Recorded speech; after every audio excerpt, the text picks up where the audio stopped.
பேர் ஆர் கயல்விழி. இன்னைக்கு கொடுக்கப்பட்ட தலைப்பு என்னன்னு பார்த்தீங்கன்னா, ஆற்றுப்படுத்துதல் திறன்கள் மற்றும் நுட்பங்கள். ஆற்றுப்படுத்துதல் அப்படிங்கிறது ஒரு கலை. ஸோ ஆற்றுப்படுத்துதல் அப்படிங்கிறத நம்ம ஆரம்பிக்கிறதுக்கு முன்னாடி அதில் 2 பேர் இன்வால்வ் ஆயிருப்பாங்க. ஒருத்தர் ஆற்றுப்படுத்துனர், அதாவது கவுன்சிலர். இன்னொருத்தவங்க துணை நாடுனர், அவங்க பேரு கவுன்சிலின்னு சொல்லுவோம். ஆற்றுப்படுத்துனர் அப்படிங்கிறவங்க யாருன்னு பார்த்தீங்கன்னா, யாரு அந்த துறையில கவுன்சிலிங் அப்படிங்கிற துறையில ஒரு பட்டய படிப்போ ஒரு பயிற்சி ஏதோ ஒரு படிப்பு முடிச்சு அவங்க சர்டிஃபைடு பர்சனா இருக்கணும். அப்படிப்பட்டவங்கள தான் ஆற்றுப்படுத்தினர். அவங்க துறை சார்ந்த பர்சனா இருக்கணும். துணை நாடுனர் அப்படிங்கிறது தன்னோட பிரச்சனைகளை சமாளிக்க முடியல, தனக்கு ஒரு கண்டிப்பான முறையில ஒரு வெளியே துணை தேவைப்படுது, ஒருத்தவங்க கண்டிப்பா ஹெல்ப் பண்ணணும் அப்படிங்கிற மாதிரி எக்ஸ்டர்னல் ஹெல்ப் தேவைப்படுதுன்னு நினைக்கிறவங்க துணை நாடுனர் அல்லது கவுன்சிலி அப்படின்னு சொல்லி சொல்லுவோம். சரிங்களா? ஸோ இப்போ நம்ம கவுன்சிலிங்னா என்னங்கிறத பார்த்துட்டோம். இந்த கவுன்சிலிங் எல்லாருமே பண்ண முடியுமா அப்படின்னா அதுக்கு நான் முதவே சொன்ன மாதிரி சில திறன்கள் தேவை. ஸோ அந்த பொதுவான ஆற்றுப்படுத்துதல் திறன்களை 2 வகைகளா பிரிக்கிறாங்க. ஒன்று கம்யூனிகேஷன் ஸ்கில்ஸ், அடுத்தது பார்த்தீங்கன்னா ரிலேஷன்ஷிப் ஸ்கில்ஸ்ன்னு சொல்லுவோம். கம்யூனிகேஷன் ஸ்கில்ஸ் அப்படிங்கிறது தொடர்பு திறன்கள். எப்படியெல்லாம் நம்ம மற்றவங்களோட தொடர்பு கொள்றோம், தகவல்களை எப்படியெல்லாம் பரிமாறுறோம் அப்படிங்கிறத பத்தி சொல்றதுதான் கம்யூனிகேஷன் ஸ்கில்ஸ். ஸோ இதுல பாத்தீங்கன்னா அதுல நிறைய விஷயங்கள் இருக்கு. கம்யூனிகேஷன் அப்படின்னு வரும்போது பாத்தீங்கன்னா அதுல ஆக்டிவ் லிசனிங், தீர்க்கமாக கவனித்தல், அதுக்கப்புறம் வாய்மொழி திறன்கள், வெர்பல் ஸ்கில்ஸ், அதுக்கப்புறம் நான் வெர்பல் ஸ்கில்ஸ், வாய்மொழி அல்லாத திறன்கள், அதுக்கப்புறம் பாத்தீங்கன்னா ரீடிங் அண்ட் ரைட்டிங் ஸ்கில்ஸ். இதெல்லாம் பாத்தீங்கன்னா பொதுவான கம்யூனிகேஷன் ஸ்கில்ஸ். இதை ஒவ்வொன்றையும் பத்தி நம்ம விரிவா பார்க்கலாம். ஃபர்ஸ்ட் பாத்தீங்கன்னா ஆக்டிவ் லிசனிங் அப்படிங்கிறது கேட்டல் அல்லது கவனித்தல். கேட்கறதுக்கும் கவனிக்கிறதுக்கும் நமக்கு சில வித்தியாசங்கள் இருக்கு. கேட்கறது அப்படிங்கிறது நம்ம ஒருத்தவங்க சொல்றது சும்மா என்ன சொன்னாலும் கேட்டுட்டு இருப்போம். கவனிக்கிறது அப்படிங்கிறது அவங்களுடைய உடல் மொழி, அவங்க எந்த வகை நம்ம என்ன சொல்லும் போது எப்படி அவங்க ரியாக்ட் பண்றாங்க, அவங்களுடைய டோன், அந்த வாய்ஸ் எப்படி இருக்கு. இப்ப நம்ம ஒரு விஷயம் பொதுவா சொல்லணும்னா சாப்பிட்டியா அப்படிங்கிறது கேட்கறது. அப்போ சாப்பிட்டியானா அவங்க ஒரு பதில் சொல்லுவாங்க.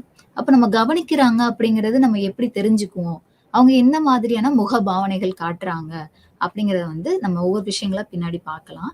ஸோ இதுல கவனித்தல் அப்படிங்கிறது ரொம்ப ரொம்ப முக்கியமான ஒரு ஸ்கில்லா சொல்றாங்க கவுன்சிலிங்ல. சரிங்களா? ஸோ அடுத்தது வெர்பல் ஸ்கில்ஸ். வெர்பல் ஸ்கில்ஸ்ல சில இது இருக்கு. அது பார்த்தீங்கன்னா முதல் விஷயம் கேள்வி கேட்டல், கொஸ்டினிங். அதுக்கப்புறம் தெளிவுபடுத்துதல் மற்றும் சுருக்கமாக கூறுதல், கிளாரிஃபைங் அண்ட் சம்மரைசிங். அதுக்கப்புறம் கான்ஃபரன்டேஷன், அறிமுகப்படுத்துதல். நெக்ஸ்ட் பேராஃப்ரேசிங், பிரதிபலிப்பு. ஸோ ஒவ்வொரு விஷயங்களா பார்க்கலாம். ஸோ வாய்மொழி திறன்கள் அப்படிங்கிறது பார்த்தீங்கன்னா பொதுவா நம்ம கம்யூனிகேஷன்ல வெர்பலாவும் நான் வெர்பல் இந்த மாதிரி நிறைய கம்யூனிகேட் பண்ணுவோம். அதுல இப்போ அதிகமா 55% 55% நான் வெர்பலா தான் கம்யூனிகேட் பண்றாங்க. வெர்பலா நம்ம எப்படி கம்யூனிகேட் பண்றாங்கன்னு பாத்தீங்கன்னா மொத்தம் மீதி இருக்கக்கூடிய 45%, அதுல 38% வெர்பல், 7% வேர்ட்ஸ் அண்ட் அந்த மாதிரி விஷயங்கள்லாம் இருக்கு. இதுல முதல் வெர்பல் ஸ்கில்ல கேள்வி கேட்டல் அப்படின்னு சொல்லி சொன்னோம். சோ கேள்வி கேட்டல் அப்படிங்கிறது பாத்தீங்கன்னா ஒரு கேள்வி எல்லாருமே கேட்போம். அது நம்ம கவுன்சிலிங் ரொம்ப ஒரு முக்கியமான ஒரு விஷயம். எந்த கேள்வி கேட்டா எந்த பதில் வருது, எப்படி கேள்விகளை கேட்கணும் அப்படிங்கறதெல்லாம் இருக்கு. சோ அந்த கேள்வி கேட்டலே பல வகைகள் இருக்கு. முதல்ல பாத்தீங்கன்னா ஓப்பன் எண்டட் கொஸ்டின் சொல்லுவோம். அந்த கேள்வி கேட்டா அவங்க அதிகமா பேசுற மாதிரியான கேள்விகள் கேட்கணும். பொதுவா அடுத்தது பாத்தீங்கன்னா எஸ் ஆர் நோ கொஸ்டின், ஆமா இல்ல அப்படின்றது மாதிரியான கேள்வி. அடுத்தது பாத்தீங்கன்னா க்ளோஸ்ட் எண்டட் கொஸ்டின். இது ஒரு கேள்வி கேட்டா அது முடிக்கிற மாதிரியான பதில்கள் அந்த மாதிரி வரும். ஸோ இப்ப பாத்தீங்கன்னா ஒவ்வொன்றுக்கும் ஒரு எக்ஸாம்பிள்ஸ் பார்க்கலாம். இப்போ எஸ் ஆர் நோ, சாப்பிட்டியா, சாப்பிட்டேன், என்ன சாப்பிட்ட, அப்போ இது ஒரு வார்த்தையில பதில் வருது. அந்த மாதிரி கேள்விகள்லாம் க்ளோஸ்ட் எண்டட் அப்படின்னு சொல்லி சொல்லுவோம். இப்போ பாத்தீங்கன்னா காலேஜுக்கு வருவியா, வருவேன், ஆமா இல்ல, அந்த மாதிரி பதில் பாத்தீங்கன்னா ஆம் இல்லை அப்படிங்கிற மாதிரி கேள்விகள் இருக்கு. இந்த 2 கேள்விகளும் கவுன்சிலிங்ல நம்ம பொதுவா தவிர்த்திடணும். ஏன்னா நம்ம கவுன்சிலிங்ன்றது பாத்தீங்கன்னா அவங்களுடைய கிளையண்டா வரவங்களுடைய உணர்வுகள் பிரதிபலிக்கணும். அப்போ ஒரு வார்த்தையில நம்ம கேள்வி கேட்டு பதில் வாங்கி பண்ணோம்னா அதுல அவங்களுக்கு நம்ம தெரிஞ்சுக்க முடியாது அவங்களுடைய உண்மையான நிலை என்ன, அவங்களோட பிரச்சனைகள் என்ன அப்படிங்கிறத தெரிஞ்சுக்க முடியாது. அப்போ வந்து அவங்க நிறைய பேசணும். அவங்களா சொல்லணும். அவங்களுடைய பிரச்சனைகள் என்னன்றத நம்ம கேள்விகளுக்கு மூலமா வந்து கேட்கணும். அப்போ நீங்க வந்து உங்கள பத்தி சொல்லுங்க. அப்படின்னு சொல்லும்போது பார்த்தீங்கன்னா, என்ன பத்தி என்ன சொல்றது? அப்ப அவங்க யோசிப்பாங்க ஒவ்வொரு விஷயங்களா. எனக்கு நான் யாரு? நான் என்னோட பிளஸ் என்ன? மைனஸ் என்ன? நான் எங்கருந்து வரேன்? நான் யாரோட பிள்ளை? நான் எங்க என்ன என்ன செய்றேன்? இந்த மாதிரி அவங்கள பத்தி சுய அடையாளம் காண்றதுக்கு ஒரு வகையா இருக்கணும் அந்த கேள்விகள். அப்படிங்கிறப்போ இந்த கேள்வி கேட்கிறதுங்கிறது ஒரு திறமை. இத வந்து வளர்த்துக்கிறணும். ஒரு கவுன்சிலரா இருக்கிறவங்க கண்டிப்பான முறையில கேள்வி கேட்டல் அப்படிங்கிற திறமைய வந்து வளர்த்துக்கிறணும். அதுக்கப்புறம் பார்த்தீங்கன்னா, அ அடுத்த கேள்வி தெளிவுபடுத்துதல் மற்றும் சுருக்கமாக கூறுதல். That is clarifying and summarizing. இப்ப நமக்கு ஒரு கேள்வி கேட்டுட்டோம். அவங்க வந்து ஒரு சில விஷயங்கள் சொல்றாங்க. அது நமக்கு புரிஞ்சிருக்கு அப்படிங்கிறத நம்ம எப்படி சொல்லுவோம்? இப்ப நீங்க வந்து நான் வந்து 12த் ஸ்டாண்டர்ட் படிச்சேன். நான் படிச்ச இடம் வந்து பார்த்தீங்கன்னா, கார்ப்பரேஷன் ஸ்கூல்ல படிச்சேன். நான் படிச்சது இந்த மாதிரி இந்த இடத்துல படிச்சேன். என்னோட ஏரியா இப்படி இப்படின்னு சொல்லும்போது, அப்போ நீங்க இத தான் சொன்னீங்களா? அப்போ நீங்க வந்து இந்த மாரி கார்ப்பரேஷன் ஸ்கூல்ல படிச்சீங்க. இந்த இந்த இது வந்து உங்களோட உங்களோட இவ்வளோ பேர் படிச்சாங்க. இந்த ஏரியால அது இருக்கு. அப்படிங்கிறத நம்ம அத ஒரு சம்மரைசிங். அத அவங்க சொன்னத ஒரு சம்மரைஸ் பண்ணி, அது சரியா? தவறா? அப்படிங்கிறத நம்ம கிளையன்ட் கிட்ட வந்து உறுதிப்படுத்திக்கணும். நம்ம வந்து உறுதிப்படுத்தாமலே நம்மளா ஒரு மன அனுமானத்திலயும், அவங்க சொல்றத அப்படியே கேட்டுட்டு வெறுமனேவும் இருக்கக்கூடாது. இது வந்து ஒரு முக்கியமான ஒரு பகுதியா சொல்றாங்க. இந்த வாய்மொழி திறன்கள் வெர்பல் ஸ்கில்ஸ்ல கிளாரிஃபையிங் அண்ட் சம்மரைசிங்கிறது ஒரு விஷயம். அடுத்தது பார்த்தீங்கன்னா, அறிமுகப்படுத்துதல். அதாவது வந்து கான்ஃபரன்டேஷன். பொதுவா வந்து கவுன்சிலிங்ல வரக்கூடிய க க இது வந்து கிளையண்ட்ஸ் பார்த்தீங்கன்னா, அவங்க வந்து பிரச்சனைகள் வந்து எப்பவுமே வந்து தன்ன சுத்தி நடக்குது அப்படிங்கிற ஒரு அனுமானத்துல இருப்பாங்க. சில நேரங்கள்ல பார்த்தீங்கன்னா, பிரச்சனைகள் வந்து அவங்க கிட்டயுமே இருக்கலாம். அப்ப அவங்களுடைய தவறுகள நம்ம சுட்டிக்காட்டணும். நீங்க என்ன விஷயங்கள் பண்ணியிருக்கிறீங்க? இது வந்து நம்மளுடைய கருத்துக்கள திணிக்கக்கூடாது அந்த இடத்துல. அவங்களுடைய என்ன கான்ஃபரன்டிங் அப்படிங்கிறது இது ஒரு ஒரு ஸ்கில். அப்போ வந்து அவங்க கிட்ட வந்து என்ன பண்ணியிருக்கிறீங்க? இது சரியானது, இது தவறானது அப்படிங்கிறத அவங்களா உணர்ற அளவுக்கு நம்ம வந்து பேசும் திறமைய வளர்த்துக்கிறணும். இது வந்து ஒரு வகையான திறன். அடுத்து பார்த்தீங்கன்னா, பாராஃப்ரேசிங். பாராஃப்ரேசிங் அப்படின்னா, இது ஒரு சின்ன ஒரு பழமொழி கூட சொல்லலாம். "சொன்னதை சொல்லுமாம் கிளி பிள்ளைன்னு" சொல்லுவாங்க. கிளி வந்து நம்ம என்ன சொல்றோமோ, அத அப்படியே ரிப்பீட் பண்ணும் அந்த வார்த்தைகள. அது மாதிரி தான் இந்த பாராஃப்ரேசிங் அப்படிங்கிறது என்னன்னா, பாராஃப்ரேசிங்கிறது ஒரு கிளையண்ட் வந்து பொதுவா எல்லா விஷயங்களும் சொல்லியிருப்பாங்க. சம்மரைசிங்க்கும், பாராஃப்ரேசிங் அப்படிங்கிறதுக்கும் வித்தியாசம் இருக்கு. சம்மரைசிங்கிறது சுருக்கமா சொல்றது. "இவ்வளோ தூரம் நீங்க இதெல்லாம் சொல்லியிருக்கிறீங்க" அப்படிங்கிறத சுருக்கமா அவங்களுக்கு வந்து சொல்லணும். பாராஃப்ரேசிங் அப்படிங்கிறது அவங்க சொன்ன விஷயங்கள நம்ம உள் வாங்கிக்கிட்டு, அதுல நம்ம என்ன அப்படிங்கிறத பிரதிபலிக்கணும். அது அவங்களுடைய வார்த்தைகள்ல சொல்லணும். அவங்க என்ன சொன்னாங்களோ அதையே சொல்லணும் அப்படிங்கிறது அவசியம் கிடையாது. அவங்களோட சொன்ன விஷயங்கள உள் வாங்கிக்கிட்டு, நம்மளுடைய வார்த்தைகள்ல நம்ம சொன்னது சரிதானா அப்படிங்கிறத உறுதிப்படுத்தும் வகையில சொல்லணும். இதுவும் வந்து ஒரு வகையான ஸ்கில்ஸ். இப்ப நம்ம பார்த்தது எல்லாமே பார்த்தீங்கன்னா, வெர்பல் ஸ்கில்ஸ். அடுத்தது பார்த்தீங்கன்னா, நான் வெர்பல் ஸ்கில்ஸ். நான் வெர்பல் அப்படிங்கிறது வாய்மொழி அல்லாத திறன்கள். இவ்வளோ நேரம் நம்ம பேசி, எப்படி பேசணும்? எப்படி கொஸ்டின் கேட்கணும்? எப்படி வந்து பதில் வாங்கணும்? அந்த பதில எப்படி நம்ம திரும்பி சொல்லணும்? இந்த மாதிரி விஷயங்கள்லாம் பார்த்தோம். இப்போ வந்து நான் வெர்பல். அதாவது வார்த்தைகளே இல்லாம எப்படியெல்லாம் நம்ம விஷயங்கள அடுத்தவங்களுக்கு கன்வே பண்ணலாம் அப்படிங்கிறது தான். இதுல சில விஷயங்கள் சொல்றாங்க. பாடி லாங்குவேஜ், உடல் மொழி. உடல் அப்படிங்கிறது நம்மளுடைய நான் ஏற்கனவே சொல்லியிருந்தேன். நம்ம கம்யூனிகேஷன் ஸ்கில்ஸ்ல வந்து மொத்தமா 55% வந்து உடல் மூலமா தான் கம்யூனிகேட் பண்றோம். நம்ம என்ன சொல்ல வரோம் அப்படிங்கிறது வாயில சில விஷயங்கள் சொன்னாலும், நல்லா இருக்கியான்னு கேட்டா, நல்லா இருக்கேன் அப்படின்னு சொல்லி வாய் சொல்லும். ஆனா நம்மளுடைய முகம் பார்த்தோம்னா வேற மாதிரியா இருக்கும்.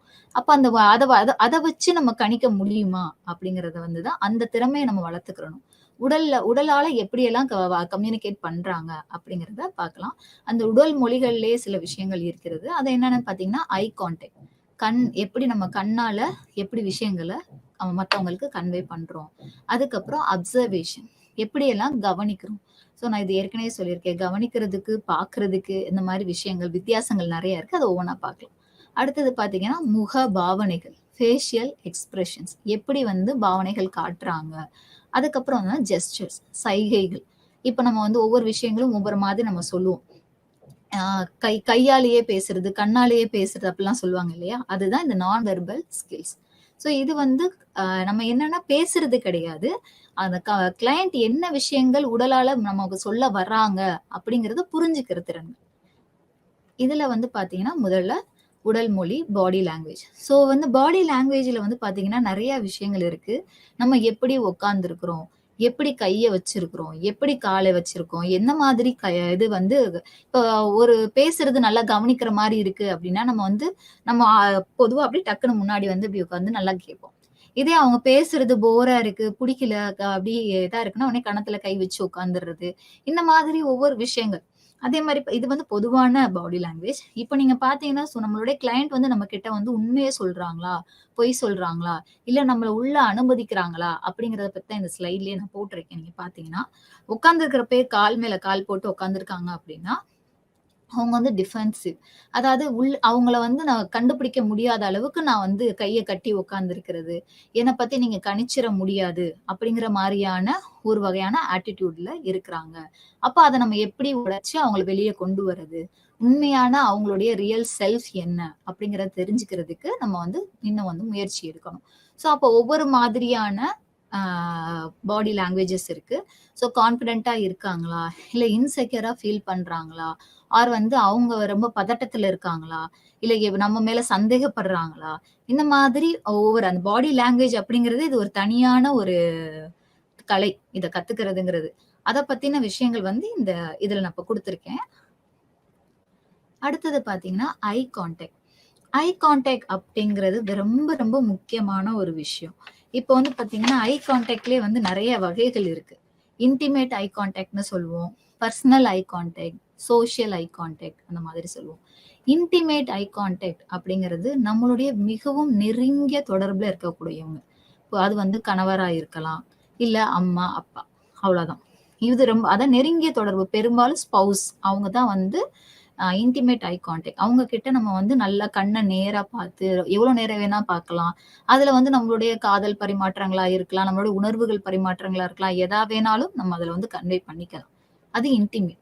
அதே வந்து பர்சனல் அப்படிங்கிறது அம்மா, அப்பா, இன்டிமேட் அந்த ஸ்பௌஸ அடுத்தது. அது யாரெல்லாம் இருக்காங்க?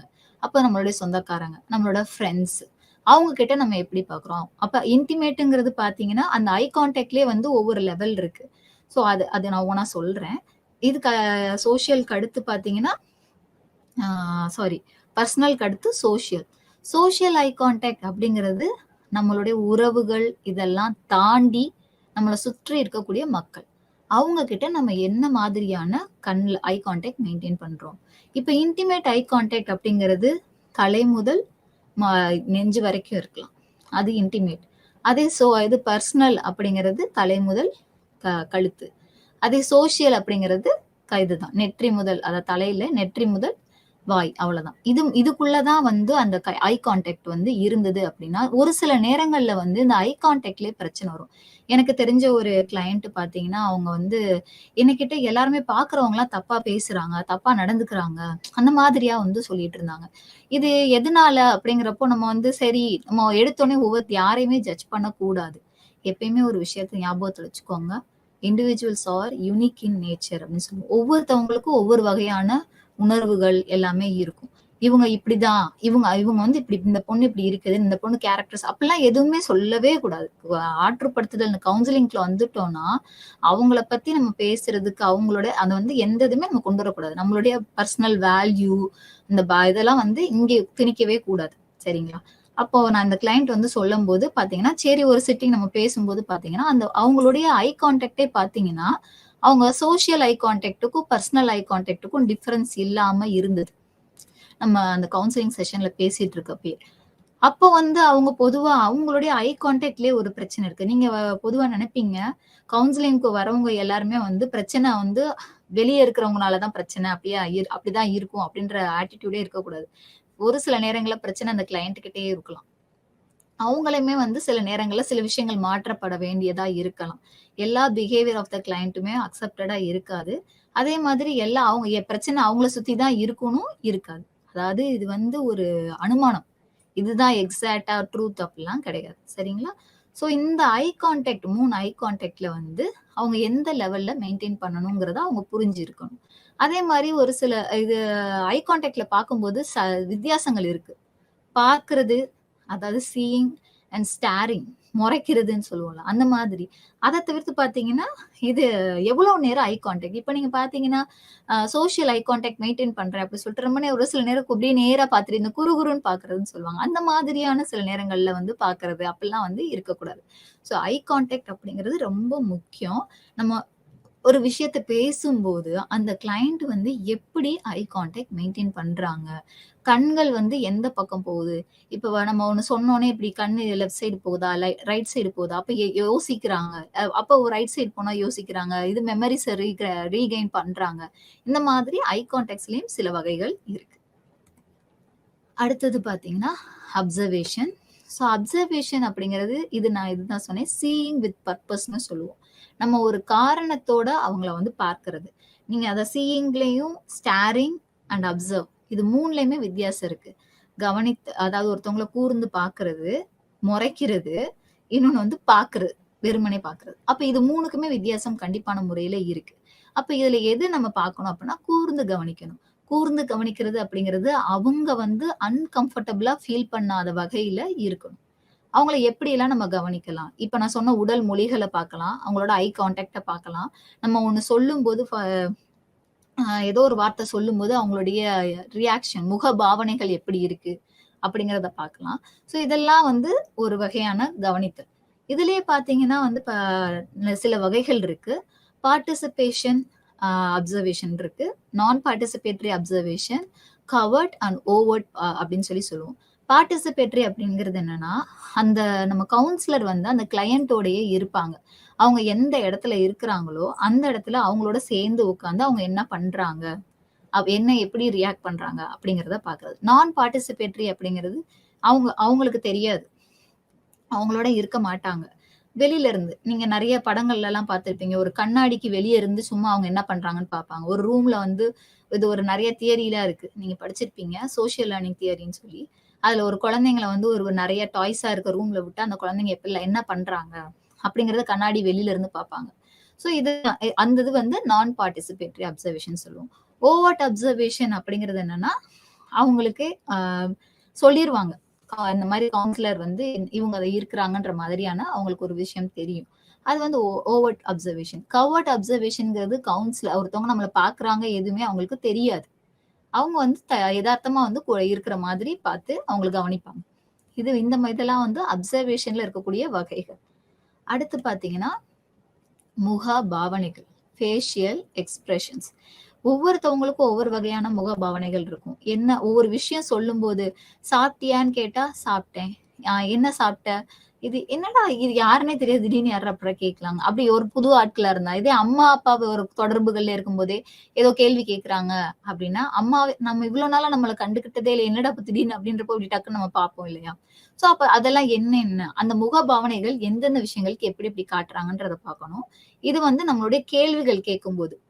இப்போ ஒரு கேள்வி கேட்டு அவங்க பதில் சொல்றப்போ, அவங்க எந்த மாதிரியான முகபாவனை காட்டுறாங்க? அதாவது சில நேரங்கள்ல சென்சிட்டிவ் கொஸ்டின்ஸ்ன்னு சொல்லுவோம். சென்சிட்டிவ் கொஸ்டின் வந்து ஒவ்வொருத்தவங்களுக்கும் ஒவ்வொரு மாதிரியா இருக்கும். எனக்கு சென்சிட்டிவா இருக்கிறது வந்து உங்களுக்கு இருக்கணும்னு அவசியம் கிடையாது. அப்போ வந்து அது என்ன மாதிரியான கேள்வி? நீ சாப்பிட்டியான்னு கேட்டாலே ஒரு சிலருக்கு யாரு நம்மள சாப்பிட்டேன் அப்படின்னு பார்க்குற மாரியும் இருப்பாங்க. சில நேரங்கள்ல பார்த்தீங்கன்னா, சாப்பிட்டியா? ஆ சாப்பிட்டேன் அப்படின்னு. என்னையும் ஒருத்தவங்க கேட்குறாங்க. அப்படிங்கிற மாதிரியான அப்போ வந்து பொதுவா நீங்க கவுன்சிலிங்க்கு வரவங்களுக்கு வந்து ஒரு சில நிலைகள்ல இருப்பாங்க. ஹெல்ப்லெஸ்னஸ், ஹோப்லெஸ்னஸ் அண்ட் வந்து அதாவது எனக்கு யாருமே இல்ல. என்னைய வந்து யாருமே கவனிக்கிறது இல்ல. என்னைய கண்டுக்கிறதே கிடையாது. என்னை பத்தி யோசிக்கிறதுக்கு அந்த மாதிரியான ஸ்டேட்ல இருக்கும்போது, இப்படி ஒரு கேள்வி கேட்கும்போது அவங்க எப்படி இருக்காங்க? அதே மாதிரி சென்சிட்டிவ் கொஸ்டின். நீங்க வந்து ஏதோ இப்போ ஃபார் எக்ஸாம்பிள் நீங்க ஒரு டொமஸ்டிக் வயலன்ஸ் இல்ல செக்ஷுவல் அபியூஸ்ல இருக்க ஒரு கிளையண்ட் உங்ககிட்ட வரலாம். அப்போ அவங்க கிட்ட ஒரு கேள்வி கேட்கும்போது அதுல எப்படி எல்லாம் அவங்க பாவனைகள் காட்டுறாங்க. அப்ப அந்த முக பாவனைகளை வைத்தே வந்து அவங்களுடைய உணர்வுகளை நம்ம வந்து புரிஞ்சுக்கலாம். இது ஒரு தனித்திறமை. அடுத்து பாத்தீங்கன்னா ஜெஸ்டர்ஸ். ஜெஸ்டர்ஸ் அப்படிங்கிறது என்னன்னா சைகைகள். நம்ம நிறைய வகையான சைகைகள் பொதுவா வாழ்க்கையில அன்றாடம் நம்ம பண்ணிட்டு தான் இருக்கிறோம். அதுல பாத்தீங்கன்னா இப்போ நம்ம இதே சொன்னதுதான் முக பாவனைகள் மாதிரியே தான். அவங்களுக்கு பிடிச்சிருக்கு பிடிக்கல அப்படிங்கறத நம்ம கை சைகை இப்ப நிறைய இப்ப எக்ஸாம்பிளுக்கு நான் கை போட்டிருக்கேன். உங்களுக்கு நான் எப்படி இருக்குன்னு கேட்டா அப்படின்னு சொன்னா சூப்பர் அப்படின்னா நல்லா இருக்கு. அப்ப இந்த மாதிரி வேற என்னமோ எதுவும் இருக்கா? நல்லா இல்ல. அப்பலாம் இந்த மாரிலாம் செய்வாங்க தெரியுமா? இது வந்து இந்த உடல் மொழி எல்லாமே அன்கான்ஷியஸ். நம்ம வார்த்தைகள்ல வந்து நெறைய சொல்லுவோம். ஆனா வந்து உடல் வந்து நம்ம தெரியாம, நம்மளே அறியாம அன்கான்ஷியஸா வந்து வெளிய நெறைய சொல்லுவோம். வார்த்தைகள் அன்றி. சில நேரங்கள்ல ஸ்லிப்ஸ் ஆஃப் டங்க்ன்னு சொல்லி சிக்மண்ட் ஃப்ராய்டு சொல்லியிருக்கிறாரு. நம்ம சொல்லணும்னு எதிர்பார்த்திருக்க மாட்டோம். அது வார்த்தையில தெரியாம வந்துரும். அந்த மாதிரியும் இருக்கும். அது வெர்பல்லயும் கவனிக்க வேண்டிய விஷயங்கள். அந்த அப்சர்வேஷன்ல அதுவும் பார்க்கணும். என்ன அந்த ஸ்லிப்ஸ் ஆஃப் டங்ஸ்லாம் என்னென்ன சொல்றாங்கன்றதையும் கவனிக்கணும். இது சைகைகள் என்னென்ன மாதிரி இப்ப நம்ம ஒண்ணு சொல்லும்போது இப்படி இது பண்றது, இல்ல இப்படி தட்டுறது, இல்ல இப்படி கை வச்சுட்டு இப்படி இருக்கிறது, இப்படியே ஏதேதோ என்னென்ன மாதிரியான சைகைகள்லாம் பண்ணுவாங்க. அப்ப அதெல்லாம் என்ன? அத பத்தின அறிவு நமக்கு முதல் வந்து எடுத்துக்கிறணும். நம்ம தெரிஞ்சுக்கணும். இந்த சைகைகள் பண்ணா இதுதான் அர்த்தம். அத எல்லாமே படிச்சா தான் நம்ம புரிஞ்சுக்க முடியும். சரிங்களா? இப்போ இதுவரை நம்ம பார்த்தது வந்து கம்யூனிகேஷன் ஸ்கில்ஸ். அதுல வந்து சில வகைகள்லாம் பார்த்தோம். இப்ப அடுத்து ரிலேஷன்ஷிப் ஸ்கில்ஸ். இது வந்து உறவுகளை வளர்த்தல். எப்படியெல்லாம் நம்ம ரிலேஷன்ஷிப் வந்து கொண்டு வரலாம், உறவு திறன்கள் அப்படின்னு பார்த்தீங்கன்னா, ஃபர்ஸ்ட் ராப்போர்ட் பில்டிங், அதாவது நல்லுறவை உருவாக்குதல். அதுக்கப்புறம் ட்ரஸ்ட் பில்டிங், நம்பிக்கையை தருதல். அதுக்கப்புறம் எம்பதி, ஆலோசனை பெறுபவரின் கண்ணோட்டத்தில் இருந்து பிரச்சனைகளை புரிந்து கொள்ளுதல். அதுக்கப்புறம் ரிஃப்ளெக்ஷன் ஆஃப் ஃபீலிங்ஸ், உணர்வுகளை பிரதிபலித்தல். ரிலாக்ஸ்ட் பாடி லாங்குவேஜ், தளர்வான உடல் மொழியில் இருத்தல். இது ஒவ்வொன்றை பத்தி என்னென்ன அப்படிங்கிறத பார்க்கலாம். ராப்போர்ட் பில்டிங். ராப்போர்ட் அப்படிங்கிறது ரொம்ப ரொம்ப முக்கியமான ஒரு ரிலேஷன்ஷிப் ஸ்கில்ஸ். இதுல பாத்தீங்கன்னா 3 P's சொல்லுவோம். இந்த 3 P வந்து எப்பயுமே ஞாபகத்துல வச்சுக்கணும். அந்த எப்படி இருக்கணும் அந்த உறவு அப்படிங்கறது பாத்தீங்கன்னா, ஃபர்ஸ்ட் வந்து பாசிட்டிவான ரிலேஷன்ஷிப். நம்ம வந்து எந்த ஒரு நெகட்டிவ் ஜட்ஜ்மெண்டல் பயாசஸ் எதுவுமே கொண்டு வராம நம்ம எப்படி அந்த இதுல வந்து பண்றோம், நம்ம உறவுகளை உருவாக்கிக்கிறோம். Developing the relationship with skill. அது வந்துமே பாசிட்டிவா இருக்கணும். That to professional. நம்ம வந்து பர்சனலுக்குள்ள போயிடக்கூடாது. உறவுகள் வரும்போது ஒரு சிலர் பாத்தீங்கன்னா, கிளையண்ட் வந்து நம்ம நல்லா பேசுறாங்க, கவுன்சிலர் கிட்ட பேசுறப்போ எனக்கு ஒரு ரிலாக்ஸ்டா இருக்கு.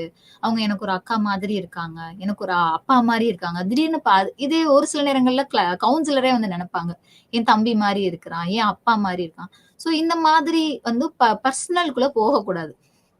சோ இது வந்து ப்ரொஃபஷனலா தான் இருக்கணும். அதுக்கப்புறம் பர்பஸ்ஃபுல். அந்த ரிலேஷன்ஷிப் வந்து பர்பஸ், நம்ம என்ன நோக்கத்துக்காக இப்போ பழகிக்கிட்டு இருக்கோமோ அந்த நோக்கத்தை தாண்டி போகக்கூடாது. சிலர் வந்து நீங்க பாத்தீங்கன்னா கவுன்சிலிங்லயே வரும்போது அந்த உறவை தாண்டி அம்மா, அப்பா, அக்கா, தங்கை அப்படின்னு சொல்லி ஒரு சில நேரங்கள்ல போயிருவாங்க. இது வந்து என்னன்னா உறவு பிரச்சனைகள். கவுன்சிலிங்ல வரக்கூடிய உறவு பிரச்சனைகள்னு சொல்லுவோம். அது வந்து டிரான்ஸ்பரன்ஸ், கவுண்டர் டிரான்ஸ்பரன்ஸ் அப்படின்னு சொல்லி சொல்லுவாங்க. டிரான்ஸ்பரன்ஸ் அப்படிங்கிறது என்னன்னா, கிளையண்ட் வந்து கவுன்சிலரா ஒரு தன்னுடைய உறவாளியாக பாக்குறது. மேபி அப்பாவா, அக்காவா, அம்மாவா, சில நேரங்கள்ல பாக்குறதுக்கு என் மனைவி போல இருக்கான். அப்படிலாம் கூட தோணும். இது தப்பு கிடையாது. நம்ம உறவு உருவாக்குறப்போ வந்து தெரியாது இல்லையா? சோ அவங்க வந்து அப்படி தவறா வந்து ஒரு உறவு பர்சனல்குள்ள போறாங்க அப்படின்னா அதுக்கு பேரு டிரான்ஸ்பரன்ஸ். அதே கிளையண்ட்ல கவுன்சிலருமே வந்து சில நேரங்கள்ல கிளையண்ட் கிட்ட வந்து சில புரிதல் இருக்கும். என்னோட தம்பி மாதிரியே இருக்கான். அப்ப அது வந்து கவுண்டர் டிரான்ஸ்பரன்ஸ் அப்படின்னு சொல்லி சொல்லுவோம். சோ இந்த டிரான்ஸ்பரன்ஸ் அண்ட் கவுண்டர் டிரான்ஸ்பரன்ஸ் இரண்டுமே வந்து கவுன்சிலிங்ல வரக்கூடாது. சோ இதை தாண்டி அந்த ரிலேஷன்ஷிப் வந்து இந்த 3 P's குள்ள பாசிட்டிவ், பர்பஸ்ஃபுல், ப்ரொஃபஷனல். சோ இது 3ஆ தான் இருக்கணும் அப்படிங்கறத சொல்றாங்க. அடுத்தது பாத்தீங்கன்னா, இந்த பாசிட்டிவ் பர்பஸ் எப்ப வரும் அப்படின்னா, நம்ம எப்போ அவங்களுக்கு ஒரு நம்பிக்கையை தரோமோ அப்பதான். Trust building. சோ இந்த இது வந்து கண்டிப்பான முறையில ஒரு தேவையான ஒரு திறன். கவுன்சிலரா இருக்கிறவங்க வந்து அவங்க கிட்ட நம்ம சொல்ற விஷயங்கள் எல்லாமே அவங்கள தாண்டி வெளியில போகல அப்படிங்கிற அந்த சென்ஸ் ஆஃப் கான்பிடன்ஸ். நம்ம சொல்றோம், அவங்க கேக்குறாங்க, நம்மளோட விஷயங்கள் வந்து பாதுகாப்பா இருக்கு அப்படிங்கிற ஒரு அந்த கான்பிடன்ஸை வந்து நம்ம கிளையண்ட்டுக்கு கொடுக்கணும். அதன் மூலமா தான் அவங்க ட்ரஸ்ட்டை வந்து டெவலப் பண்ணிக்கிருவாங்க. சரிங்களா? அடுத்தது பாத்தீங்கன்னா எம்பதி. இது ரொம்ப ரொம்ப முக்கியமான ஒண்ணு. கார்ல் ரோஜர்ஸ் அப்படின்னு சொல்லி சொல்லுவோம். அவரு ஒரு சைக்காலஜில ஒரு பெரிய நிறைய விஷயங்கள் கான்ட்ரிபியூட் பண்ணியிருக்கிறாரு. அவருடைய தியரியில வந்து எம்பத்தி, காங்க்ருவன்ஸ், அன்கண்டிஷனல் பாசிட்டிவ் ரிகார்ட் அது பின்னாடி வரும். ஸோ இத பத்தின இது 3 வந்து ஒரு கவுன்சிலருக்கு ரொம்ப தேவையான ஒரு ஸ்கில் அப்படின்னு சொல்லி சொல்றாரு. எம்பத்தினா என்ன அப்படின்னு பார்த்தீங்கன்னா, ஒரு பிரச்சனைய அதாவது ஸ்டாண்டிங் ஆன் தேர் ஷூஸ் அப்படின்னு சொல்லி சொல்லுவோம். அவங்களுடைய இடத்துல இருந்து பார்க்கிறப்போ எப்படி இருக்கு? தலை வலிக்குது. தலை வலிக்குதுன்னா, "ஓ! தலை வலிக்குது. ஓகே." அப்படின்னு சொல்லி கேட்போம். ஆனா, என் தலை வலிக்குதுங்கிறது நான் அந்த எக்ஸ்பீரியன்ஸ் பண்ற எனக்கு இருக்கிறதும், நீங்க கேட்கிறவங்களுக்கும் வித்தியாசம் இருக்கும். அப்ப எப்படி அத அந்த உணர்வுல புரிஞ்சுக்கிறணும். ஒரு சிலர் பார்த்தீங்கன்னா, தலை வலிக்குதுன்னோனே, "ஐய்யய்யோ! தலை வலிக்குதா? ஐய்யய்யோ! அப்படியா? சரி மாத்திரை சாப்பிடுறியா?" அப்படி இப்படின்னு. அது சிம்பத்தி. ஸோ சிம்பத்தி வந்து கவுன்சிலிங்ல வரக்கூடாது. எம்பத்தி அவங்களுடைய கண்ணோட்டத்துல வந்து அந்த பிரச்சனை எப்படி இருக்கும்? இப்ப நான் சொன்னேன் இல்லையா? இந்த டைம்ல தான் நம்மளுடைய நான் ஜட்ஜ்மென்டல் ஆட்டிட்யூட். அவங்க நம்ம எதையுமே நம்மளுடைய பர்சனல் வேல்யூஸ், நம்ம வந்து எனக்கு இப்படிதான் இருக்கணும். எங்க வீட்ல இப்படிதான் வளர்த்தாங்க. அப்படி இப்படின்னு சொல்லி ஒரு சில ஆட்டிட்யூட் எல்லாருக்குமே இருக்கும். அதெல்லாம் வந்து இங்க காட்டவே கூடாது. அந்த கிளையன்ட்டுடைய கண்ணோட்டம் வந்து வேற. ஸோ இது நான் ஏற்கனவே சொல்லியிருக்கேன். ஞாபகத்துல வச்சுக்கோங்க. Individuals R unique in nature. ஒவ்வொருத்தவங்களும் ஒவ்வொரு மாதிரி. அத வந்து நம்ம இந்த இடத்துல கொண்டு வரவே கூடாது. கவுன்சிலிங் செஷன்ல கொண்டே வரக்கூடாது. ஸோ இந்த எம்பத்தி அப்படிங்கிறது வெரி இம்பார்ட்டன்ட் ஸ்கில் அப்படின்னு சொல்லி சொல்றாங்க. Next reflection of feelings. So உணர்வுகளை பிரதிபலித்தல். அவங்க என்ன மாதிரி இப்போ நம்ம ஒவ்வொருத்தவங்களுக்கும் உணர்வுகள் அதாவது ஃபீலிங்ஸ் எல்லாமே இருக்கும். Difference between feelings and emotions சொல்லுவோம். எமோஷன்ஸ் அப்படிங்கிறது 2மே பார்த்தீங்கன்னா உணர்வுகள், உணர்ச்சிகள் அப்படின்னு சொல்லுவோம். எமோஷன் அப்படிங்கிறது எப்படின்னா மைண்ட் ரிலேட்டட். ஃபீலிங்ஸ் அப்படிங்கிறது பாடி ரிலேட்டட். ஸோ வந்து மைண்ட் அண்ட் பாடி கனெக்ஷன் எப்படி இருக்கு? அதுதான். இப்போ நீங்க ஒரு நாய் தொரத்துது அப்படின்னா, அந்த நாய் தொரத்துறப்போ ஒரு பய உணர்வு வரும். அது வந்து எமோஷன். நீங்க ஒரு 10 நாள் கழிச்சு ஒரு நாய பார்க்குறீங்க. அந்த நாய பார்த்ததுமே நமக்கு ஒரு பயம் வரும். அது ஃபீலிங். ஸோ அந்த இடத்துல இருந்தப்போ நமக்கு இருக்கக்கூடிய ஒரு உணர்வுக்கும், அது திரும்பி நெனச்சு பார்க்குறப்ப வர உணர்வுக்கும். அதுதான். அது புரியுதுங்களா? உணர்வு, உணர்ச்சிகள் வித்தியாசம். ஸோ இத வந்து நம்ம புரிஞ்சுக்கிறணும். எமோஷனுக்கும், ஃபீலிங்ஸ்க்கும் உள்ள டிஃபரன்ஸ நம்ம தெரிஞ்சுக்கிட்டு, அத வந்து இப்போ ஒரு கிளையண்ட் வந்து சொல்லிக்கிட்டு இருக்காங்க. என்னோட நான் வந்து வேலை இழந்தப்போ வந்து எனக்கு என்னுடைய உணர்வ வந்து நான் என்னால ஏத்துக்கவே முடியல. என்னைய வந்து நீ வேலைய விட்டு போன்னு சொன்னப்போ எனக்கு அவ்ளோ கஷ்டமா இருந்தது. நான் இந்த உலகத்த நான் எப்படி ஏன் வாழ்றேன்? அந்த மாதிரியான ஒரு எண்ணங்கள் எனக்குள்ள வந்துச்சு. அப்பலாம் சொல்லுவாங்க. என்னடா வேலை கிடைக்காத ஒரு பிரச்சனையா? அப்படின்னு நமக்கு தோணும். ஆனா அவங்களுடைய கண்ணோட்டத்துல பார்க்குறப்போ அது எப்படி இருக்கு? ஓ! உங்களுக்கு வந்து இந்த மாதிரி நீங்க சொன்னப்போ உங்களுக்கு இப்படி நீங்க ஃபீல் பண்ணீங்க. அப்படிங்கிறத நம்ம அத ரிஃப்ளெக்ட் பண்ணணும். சரிங்களா? அடுத்தது ரிலாக்ஸ்டு பாடி லாங்குவேஜ். அதாவது இது என்னன்னா, நம்ம ரிலாக்ஸ்டு பாடி லாங்குவேஜ் அப்படிங்கிறது நம்ம உட்கார்ந்திருக்கிறதே எப்படி நம்ம உட்கார்ந்திருக்கோம்? கான்ஃபிடென்ட்டா இருக்கிறோமா? நம்ம வந்து எப்படி நம்மளுடைய இத வந்து நம்ம அவங்களுக்கு கன்வே பண்ணணும். நம்ம வந்து அமைதியா கேட்கிறோம், கவனிக்கிறோம் அப்படிங்கிறத நம்ம உட்கார்ந்திருக்கிறத வச்சே தெரிஞ்சிரும். அந்த கிளையண்ட் வந்து எப்படி உட்கார்ந்திருக்கிறாங்க. இதுக்கெல்லாம் வந்து பார்த்தீங்கன்னா, பொதுவான ஒரு வார்த்தை பிராக்டிஸ் மேக்ஸ் பெர்ஃபெக்ட்ன்னு சொல்லுவோம். ஸோ நீங்க ஒவ்வொரு செஷன் அட்டெண்ட் பண்ணா தான் உங்களுக்கு வந்து அத பத்தின புரிதல்கள் வந்து நெறையா வரும். ஸோ எப்படி ஒரு ரிலாக்ஸ்டு பாடி லாங்குவேஜ்ல இருக்கிறது, அத எப்படி நம்ம கவனிக்கிறது, இந்த மாதிரி எல்லாமே கொஞ்சம் கொஞ்சமா கத்துக்கலாம். ஸோ இப்ப நம்ம மேல சொன்னது எல்லாமே வந்து கம்யூனிகேஷன் அண்ட் ரிலேஷன்ஷிப் ஸ்கில்ஸ். இது வந்து அதர் ஸ்கில்ஸ். உண்மைத்தன்மை. நான் ஏற்கனவே சொன்னேன் இல்லையா? கார்ல் ரோஜர்ஸ் அவருடைய இதுல வந்து ஜென்யூன்னஸ் அண்ட் காங்க்ரூவன்ஸ்ன்னு சொல்லுவாரு. அத வந்து சொல்லியிருப்பாங்க. ஜென்யூன்னஸ் அப்படிங்கிறது பீயிங் ஜென்யூன். நம்ம வந்து நம்ம சொல்ற விஷயங்கள் வந்து உண்மையா இருக்கா? நம்ம வந்து எதுவும் கற்பனைகள கலந்து சொல்றோமா? அதெல்லாம் வந்து நம்ம பார்ப்பாங்க. ஆப்டிமிஸ்டிக்கா இருக்கோமா? பெசிமிஸ்டிக்கா இருக்கோமா? அதாவது திறந்த புத்தகமா இருக்கோமா? மறைச்சு மத்தவங்களுக்கு தெரியாம இருக்கிறோமா? அப்படிங்கிறது. ஸோ கிளையண்ட்ட பொறுத்தளவுல நம்ம கவுன்சிலர் வந்து நம்மகிட்ட ரொம்ப ஜென்யூனா இருக்கிறாங்க. நம்ம சொல்ற நம்மளோட ஃபீலிங்ஸ், எமோஷன்ஸ் எல்லாத்தையுமே புரிஞ்சுக்கிறாங்க. அப்படிங்கிற ஒரு நம்பிக்கைய குடுத்தோம் அப்படின்னா, அவங்க ஆட்டோமேட்டிக்கா நம்மள வந்து அவங்களுடைய ரகசியங்கள் அந்த நெக்ஸ்ட் பார்த்தீங்கன்னா கான்ஃபிடென்ஷியாலிட்டி அவங்கள நம்ம புரிஞ்சுக்கிட்டோம், அண்டர்ஸ்டாண்ட் பண்ணிக்கிட்டோம் அப்படிங்கிறது as well unconditional positive regard. அவங்கள வந்து எந்த ஒரு ஜட்ஜ்மென்ட்டுமே இல்லாம கிளையண்ட் வந்து இப்போ ஒரு எய்ட்ஸ் பேஷண்ட்டே கவுன்சிலிங்க்கு வராங்க. பொதுவான எய்ட்ஸ் அப்படின்னா நம்ம வந்து பரவும் விதங்கள் வந்து சொல்லுவாங்க. Unsafe sex or immoral sexual activity அப்படி இப்படிலாம் சொல்லுவாங்க. பட் வந்து எதுல அவங்களுக்கு மேபி ஒரு குழந்தைக்கு நீங்க வந்து கர்ப்பத்துல இருந்த தாயிட்ட இருந்து குழந்தைக்கு பரவுது. அந்த மாரி இருக்கலாம். ஒரு ஆப்பரேஷன் போயிருப்பாங்க. அந்த பிளட் ஏத்துறப்போ அதுல பரவியிருக்கலாம். ஆனா எல்லார பொறுத்தளவுமே எய்ட்ஸ் அப்படிங்கிறது என்னது? தவறான ஒரு இதுல இருக்கிறதுனாலதான் எய்ட்ஸ் வருது அப்படின்னு நம்ம நினைச்சிட்டு எல்லாருமே. அப்படிங்கிறப்போ அவங்களுக்கு அந்த ஒரு ஸ்டிக்மா, இப்படின்னா இவங்கன்னா இப்படிதான் இருப்பாங்க, எய்ட்ஸ் பேஷண்ட்னா இந்த மாதிரிதான் வந்திருப்பாங்க அப்படின்னு சொல்லி அந்த ஸ்டிக்மாவோட நம்ம பார்த்தோம் அப்படின்னா அவங்களுக்கு எப்படி இருக்கும்? கவுன்சிலிங் வந்திருக்க கிளையண்ட்டுக்கு நம்மள இப்படி பாக்குறாங்களே, நம்மளுக்கு ஒரு ஒரு ஒரு குறுகிய மனப்பான்மையை அது வந்து ஏற்படுத்தும். ஸோ இது எதுவுமே இல்லாம இருக்கிறது தான் genuineness, congruence, unconditional positive regard. இது வந்து இது எல்லாமே கண்டிப்பா இருக்கணும். அதோட அவங்க எய்ட்ஸ் பேஷண்ட் அப்படிங்கிறது நமக்கு தான் தெரியும். அத வந்து என் கிளையண்ட் வந்தவங்க எய்ட்ஸ் பேஷண்ட் வெளியில போய் நம்ம சொன்னோம் அப்படின்னா அவங்களுடைய தகவல்கள் வந்து வெளியே பரிமாறுறோம். அப்ப அந்த ரகசிய தன்மை வந்து உடையுது. ஸோ அப்ப வந்து அது செய்யக்கூடாது. ஸோ கான்பிடென்ஷியாலிட்டி. அப்ப அவங்களுடைய உணர்வுகளுக்கு நம்ம மதிப்பு கொடுக்குறோம் அப்படிங்கறதா அண்டர்ஸ்டாண்டிங். ஸோ இந்த மாதிரி மற்ற திறமைகள் இருக்கு. இதுலயே பாத்தீங்கன்னா ஒரு திறமைகள் இதுதான் நம்ம பார்த்தோம். ரகசியத்தன்மை, புரிதல் எல்லாமே. இதுல வந்து ஆரம்ப நிலை திறன்கள், தேர்ச்சி நிலை திறன்கள் அப்படின்னு சொல்லி ஒவ்வொரு வகையில பிரிச்சிருக்கிறாங்க. ஸோ ஆரம்ப நிலை திறன்கள் அப்படின்னா பேசிக் ஸ்கில்ஸ். ஒரு கவுன்சிலிங் பண்றோம் அப்படின்னா என்னென்ன மாதிரியான பேசிக் ஸ்கில்ஸ் இருக்கணும்? ஸோ ஃபர்ஸ்ட் வந்து வெல்கமிங் ஸ்கில்ஸ். ஒரு கிளையண்ட் வந்தா வாங்க, உட்காருங்க, சாப்பிட்டீங்களா, தண்ணி சாப்பிட்றீங்களா, எதுவும் கம்ஃபர்டபுளா இருக்கிறீங்களா, இந்த மாதிரி ஜஸ்ட் கேட்கணும். அதை நீங்க வந்து பாத்தீங்கன்னா இதே ஃபங்க்ஷன்ல பார்த்தோம்னா நம்ம வரவேற்று நம்ம இது பண்ணுவோம். ஸோ இங்க வெல்கமிங் அப்படிங்கிறது making the client to feel comfortable in the new situation. அவங்கள ஒரு புதுசா ஒரு இடத்துக்கு வரும்போது அவங்கள கம்ஃபர்டபுளா ஃபீல் பண்ண வைக்கணும். இது வந்து நம்ம ஒரு வெல்கமிங். இது எல்லாருக்குமே வெல்கமிங். நீங்க பாத்தீங்கன்னா வீட்லயே நம்ம சொல்லுவோம், வீட்டுக்கு வந்திருக்காங்க வாங்கன்னு கூப்பிடுப்பா அப்படின்னு சொல்லி சொல்லுவோம். ஸோ இது எப்படி இருக்கு அந்த மாதிரி அது ஒரு ஒவ்வொருத்தையும் நம்ம இதை வளர்த்துக்கிறணும். அடுத்து உடனிருத்தல், அட்டெண்டிங் ஸ்கில்ஸ். அவங்க நம்ம வந்து we are here for you, நாங்க உங்களுக்காக இருக்கோம். நான் ஏற்கனவே சொன்னேன் இல்லையா, ஒரு கிளையண்ட்டுக்கு வந்து சென்ஸ் ஆஃப் ஹோப்லெஸ்னஸ், அந்த ஒர்த்லெஸ், என்னால எந்த பிரயோஜனமும் கிடையாது, எனக்கு யாருமே கிடையாது, நான் ஏன் வாழ்றேன், அந்த மாதிரியான ஒரு உணர்வுகள் இருக்கும்.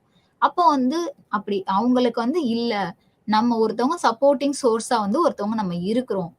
அவங்களுடைய உணர்வுகளையும் அவங்களுடைய இமோஷன்ஸ், அவங்களுடைய ஃபீலிங்ஸ் எல்லாத்தையும் நம்ம பாக்குறோம் அப்படிங்கறத அது எப்படிலாம் நம்ம கன்வே பண்ணலன்னா ஒரு பேட் சும்மா இதே ஒரு அதாவது சேம் ஜெண்டரா இருந்தா நம்ம அந்த டச் எல்லாம் இருக்கக்கூடாது. ஸோ அதெல்லாம் நம்ம மெயின்டைன் பண்ணணும். இது வந்து அட்டெண்டிங் ஸ்கில்ஸ்ன்னு சொல்லுவோம். அடுத்து இது நம்ம ரேப்போர்ட் பத்தி நம்ம ஏற்கனவே பார்த்தோம். ரேப்போர்ட் அப்படிங்கிறது purposeful, positive, professional skills. So இது மூணுமே கண்டிப்பான முறையில இருக்கணும். நெக்ஸ்ட் வந்து evaluating the present condition. So இப்போ என்ன நிலையில இருக்காங்க, தற்போதைய நிலை என்ன. ஸோ இது வந்து நம்ம எல்லாருமே கண்டிப்பான முறையில கவனிக்கணும். ஒரு கிளையண்ட் வந்து ஒரு ப்ரீவியஸ் ஸ்டேட், நான் எப்படி இருந்தேன், நான் இப்படி ஆயிட்டேன் அப்படின்லாம் ஒரு சில நேரங்கள்ல சொல்லுவாங்க. ஸோ அப்போ வந்து இப்போ எப்படி இருக்காங்க, what is the current state of them. So அதை வந்து நம்ம பார்க்கணும். சரிங்களா? ஸோ அந்த பிரச்சனைகளுக்கு முன்னாடி இருந்த ஆள் எப்படி, பிரச்சனை எப்போ எப்படி, பிரச்சனை முடிச்சதுக்கு அப்புறம். ஸோ இதுதான் வந்து pre helping, helping, post helping அப்படின்னு சொல்லி சொல்லுவோம்.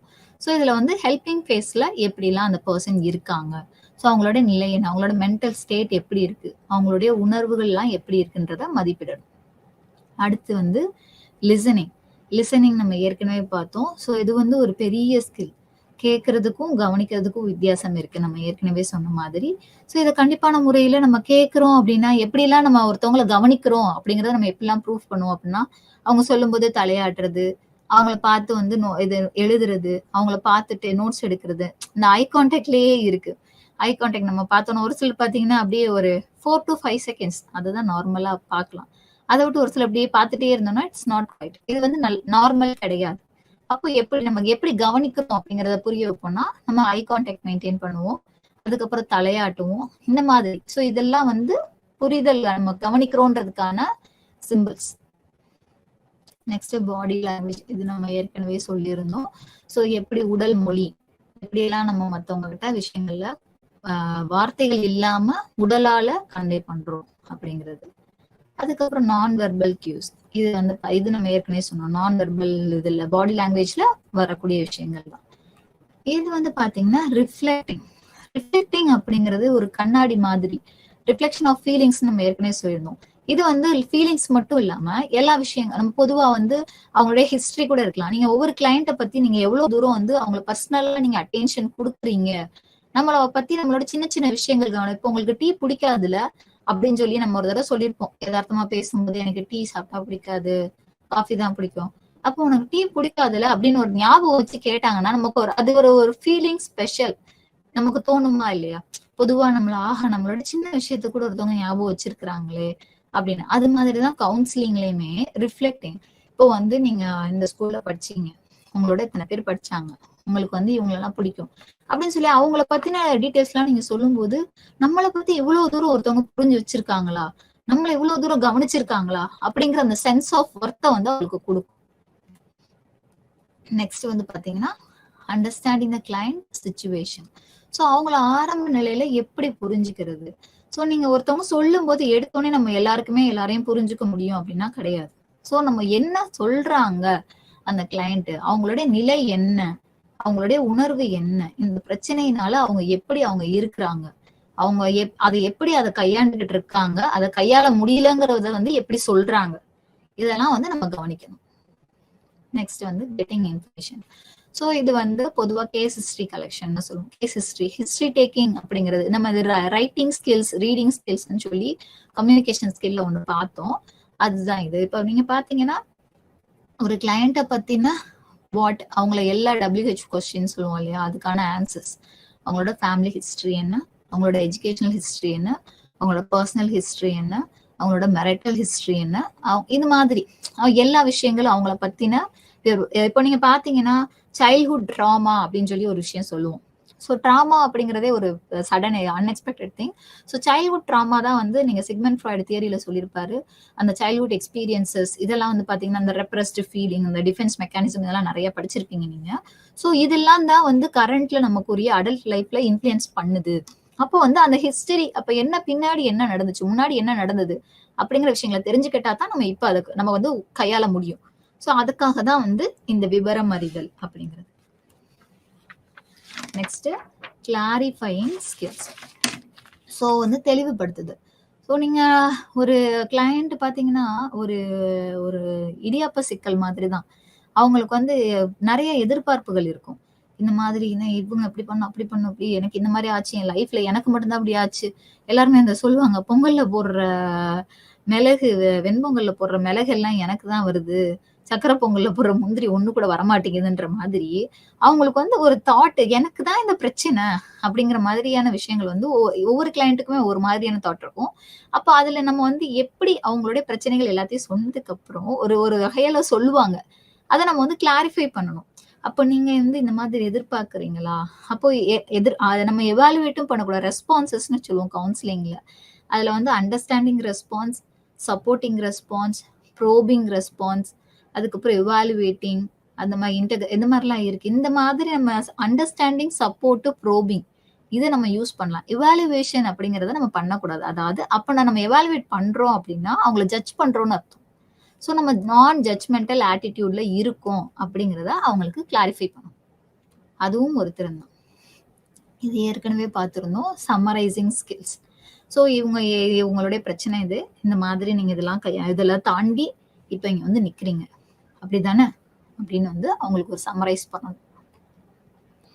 இப்போ நம்ம பார்த்தது எல்லாமே வந்து பாத்தீங்கன்னா ஆரம்ப நிலை திறன்கள். ஒரு பேசிக்கா இதெல்லாம் நம்ம கண்டிப்பா ஒரு கவுன்சிலர்னா நம்ம அதெல்லாம் எடுத்து தெரிஞ்சுக்கணும் அப்படிங்கிற மாதிரி. தேர்ச்சி நிலை அப்படின்னு பாத்தீங்கன்னா உளத்திறன்கள், விளக்கமளித்தல், சுய வெளிப்படுத்துதல், இலக்கை நிர்ணயித்தல். உளத்திறன்கள் அப்படின்னா சைக்கலாஜிக்கல் ஸ்கில்ஸ்.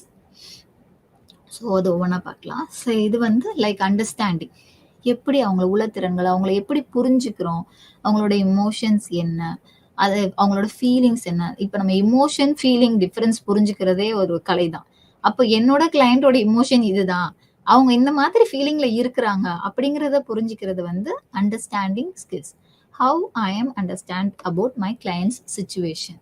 ஸோ இது வந்து ஒரு திறமை. அடுத்து உளத்திறன்கள், லைஃப் ஸ்கில்ஸ்.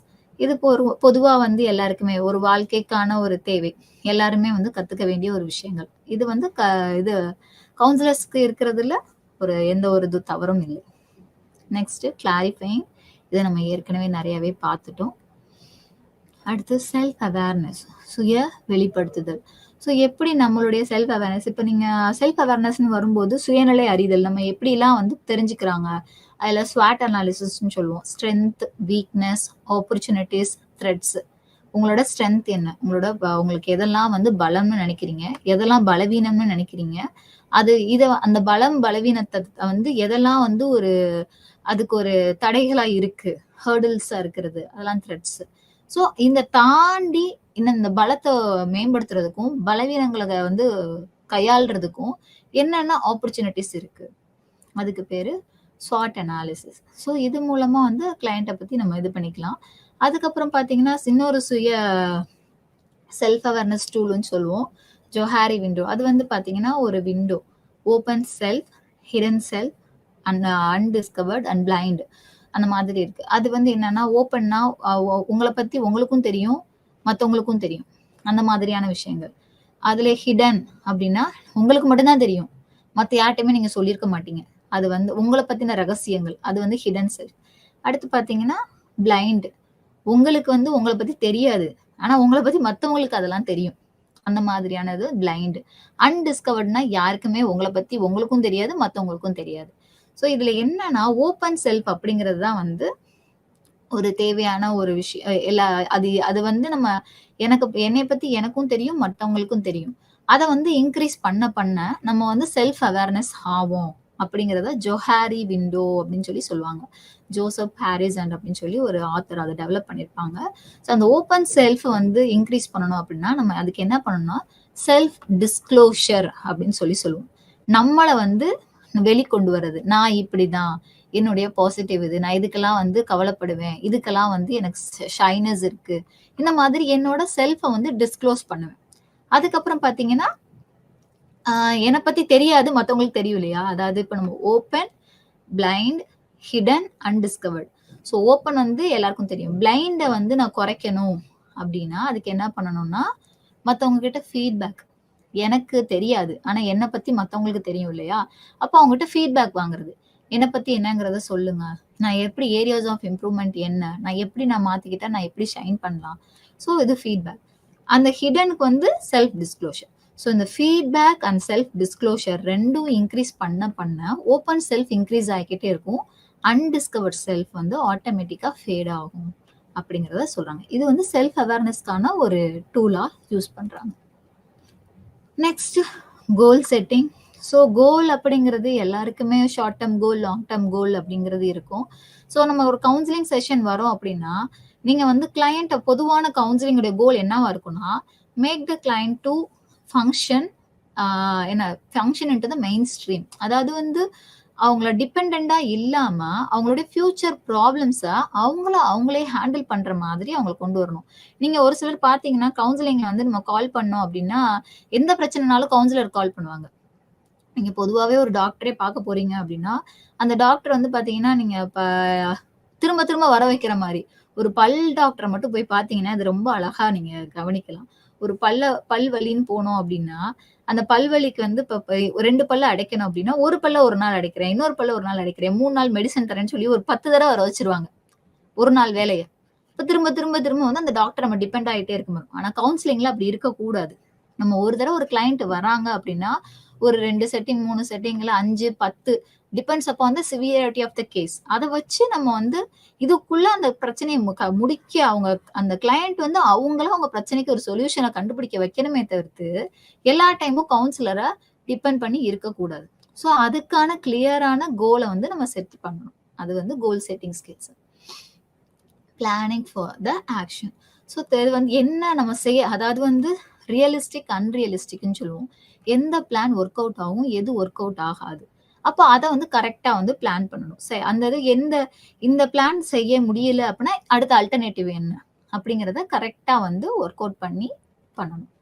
நெக்ஸ்ட் வந்து identifying the clients potentials. Like அவங்களுடைய எனக்கு இந்த திறமையெல்லாம் இருக்கா அப்படிங்கிறதே கிளையண்ட்டுக்கு தெரியாது. ஸோ அப்போ அதை அவங்க வந்து புரிய வைக்கணும். மேக்கிங் தம் டு அண்டர்ஸ்டாண்ட், உங்களுக்கு இதெல்லாம் இருக்கு, இதெல்லாம் நீங்க யோசிங்க, இதெல்லாம் இந்த வகையில யூஸ் பண்ணுங்க. அவங்களுக்கு வந்து அல்டர்னேட்டிவ்ஸ் நம்ம ப்ரொவைட் பண்ணுவோம். அவங்க அதுல இருந்து அவங்க சூஸ் பண்ணணும்.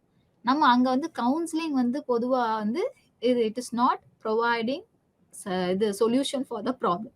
Make the client to choose their own solution, take their own decision. அதுதான் வந்து கவுன்சிலிங்.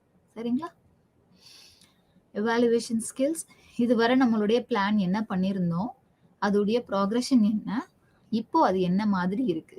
ஸோ ரெண்டையுமே மதிப்பீடு செய்கிறது. இப்போ நம்ம ஆரம்ப நிலையில எப்படி இருந்தாங்க, கவுன்சிலிங் செஷனுக்கு அப்புறம் எப்படி இருக்கிறாங்க, அவங்க உணர்வா இருக்கட்டும், அவங்களோட தனி மனித அடையாளமா இருக்கட்டும், இதெல்லாம் வந்து ஒரு evaluation. Last supervision skills. That is எப்படி வந்து மேற்பார்வை, எப்படிலாம் வந்து இட்ஸ் லைக் ஃபாலோ அப்னு சொல்லுவோம். நம்ம ஒரு கவுன்சிலிங் செஷன்ல வந்து பண்ணிட்டு இருக்கோம் அப்படின்னா, ஒரு கவுன்சிலிங் முடிச்சதுக்கு அப்புறம் பிஃபோர், டூரிங் அண்ட் ஆஃப்டர் எப்படி இருக்காங்க. ஸோ இதை வந்து நம்ம ஒரு மானிட்டர் பண்ணணும். அது மூலமா தான் நம்ம வந்து அவங்க கவுன்சிலர் வந்து நல்லா இருக்கிறாங்கன்றதை நம்ம தெரிஞ்சுக்குவோம். Training skills. இது நான் ஏற்கனவே சொன்னேன். Make the client to become self reliant. எல்லா டைமும் கவுன்சிலரை டிபெண்ட் பண்ணி இருக்கக்கூடாது. ஸோ அவங்களாவே சர்வை பண்ண வைக்கணும், யார்கிட்டையும் எந்த ஒரு உதவியும் கேட்காம. ஸோ இப்போ நம்ம இதுவரை பார்த்தது வந்து கவுன்சிலிங் ஸ்கில்ஸ், அதாவது ஆற்றுப்படுத்துதல் திறன்கள். இப்போ பார்க்க போகிறது என்னன்னா கவுன்சிலிங் டெக்னிக்ஸ்.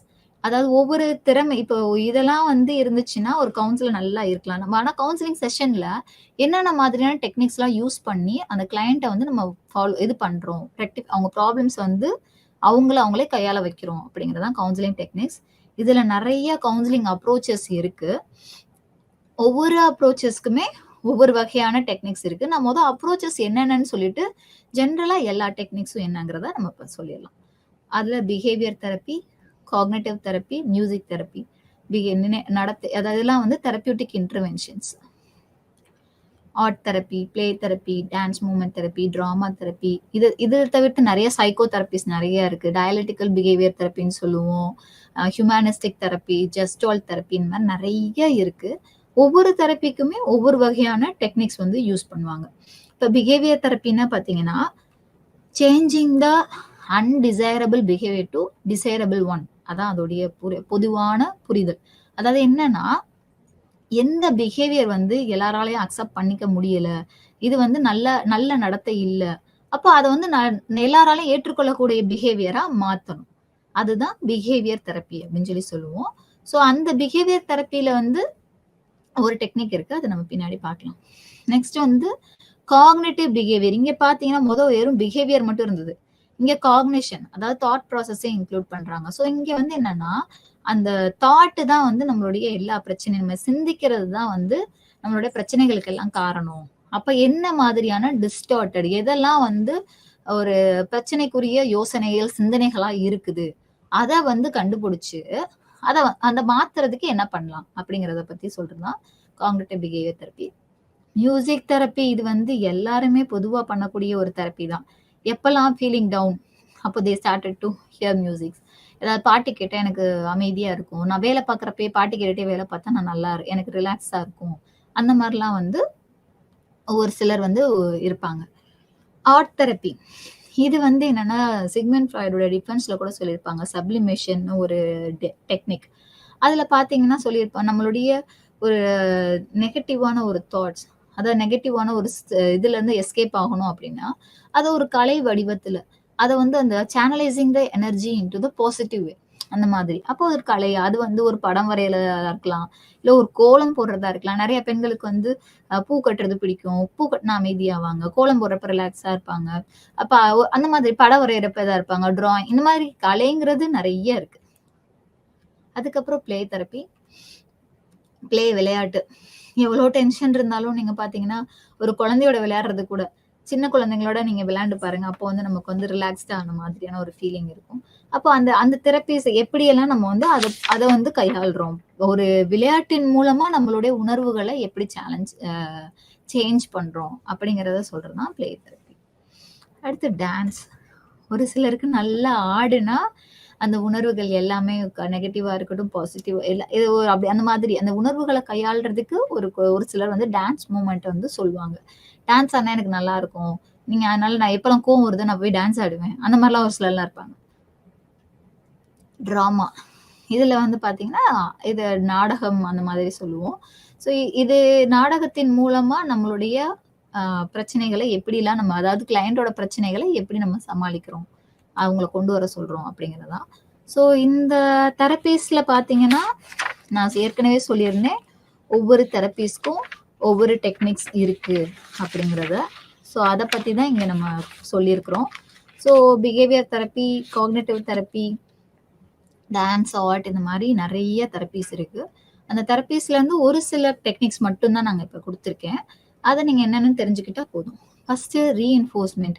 ரீஎன்ஃபோர்ஸ்மெண்ட் அப்படிங்கிறது பிஹேவியர் தெரப்பியில் வரக்கூடிய ஒரு விஷயம். இது வந்து எப்படின்னா பாசிட்டிவ் நெகட்டிவ்னு சொல்லுவோம். ரீஎன்ஃபோர்ஸ்மெண்ட் எதுக்காகனா ஒரு பிஹேவியரை ஸ்ட்ரென்தன் பண்ணுறது. ஒரு நல்ல பிஹேவியராக இருக்கட்டும், அந்த பிஹேவியர் வந்து திரும்ப திரும்ப திரும்ப செய்ய வைக்கிறதுக்காக கொடுக்கக்கூடியது தான் ரீஎன்ஃபோர்ஸ்மெண்ட் அப்படின்னு சொல்லி சொல்லுவோம். அதே பனிஷ்மெண்ட் அப்படிங்கிறதுனா எதெல்லாம் அன்டிசைரபிள் பிஹேவியரோ அதை டிக்ரீஸ் பண்ணுறது. So strengthening of behaviour, weakening of behaviour, அதான் பிஹேவியர் தெரப்பியோட இது. So reinforcement and punishment. So positive reinforcement, negative reinforcement அதுலேயே டைப் இருக்கு. அதே மாதிரி பாசிட்டிவ் பனிஷ்மெண்ட், நெகட்டிவ் பனிஷ்மெண்ட் அப்படின்னு சொல்லி அதுலேயும் டைப் இருக்கு. ஸோ ரீஎன்ஃபோர்ஸ்மெண்ட்னா பொதுவாகவே அந்த பிஹேவியரை ஸ்ட்ரென்தன் பண்ணும். பனிஷ்மெண்ட்னா அந்த பொதுவாகவே இதை. பாசிட்டிவ் அப்படிங்கிறது என்னன்னா ஆடிங் சம்திங் நியூ. ஓகேங்களா? புதுசா ஒரு பாசிட்டிவ் ரீஎன்ஃபோர்ஸ்மெண்ட், பாசிட்டிவ் பனிஷ்மெண்ட். இதுல என்னன்னா ரெண்டுலையுமே ஒரு விஷயத்த புதுசா ஆட் பண்ணுவாங்க. பாசிட்டிவ் ரீஎன்ஃபோர்ஸ்மெண்ட் அப்படிங்கிறது என்னன்னா ஆடிங் ஆஃப் பிளஷர் ஸ்டிமுலஸ். அவங்களுக்கு பிடிச்ச ஒரு விஷயத்த ஆட் பண்றது. சரிங்களா? நெகட்டிவ் இது பாசிட்டிவ் பனிஷ்மெண்ட்ல ஆடிங் ஆஃப் அன்டிசைர்டு ஸ்டிமுலஸ். அவங்களுக்கு பிடிக்காத ஒரு விஷயத்த ஆட் பண்றது.